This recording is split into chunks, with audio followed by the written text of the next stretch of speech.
காரணம் தேவன் பரிசுத்தரா இருக்கிறார். அந்த பரிசுத்தத்தை அவர் விட்டு கொடுக்காத ஒரு தேவன். நம்ம ஆண்டவர் மாத்திரம்தான் பரிசுத்தரா இருக்கிறார். நீங்க எந்த இடத்துல போய், எத்தனை சபைக்கு போய், எத்தனை ஆலயங்களுக்கு போயிருந்தாலும் சரி, எத்தனை விக்கிரகங்களுக்கு முன்பாக போய் நின்னாலும் சரி, அந்த இடத்துல நம்ம தேவன் மாத்திரம்தான் பரிசுத்தரா இருக்கிறார்.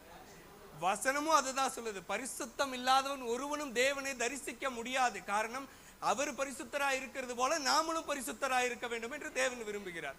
நம்ம பரிசுத்தமா இருந்தா மாத்திரமே தான் தேவனை தரிசிக்க முடியும்.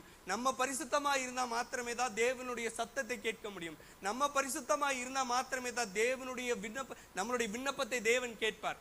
இல்லாட்டா அவர் மௌனமா தான் இருப்பார். இங்க தாவீது அழுது புலம்புற நேரத்துல பார்க்கும் பொழுது அவன் என்ன நினைக்கிறான், ஆண்டவரே நான் மரித்து போறது கூட எனக்கு நலமா இருக்கும்னு சொல்லி தாவீது நினைக்கிறாரு. ஆனா அவருக்கு மரணமும் வரல.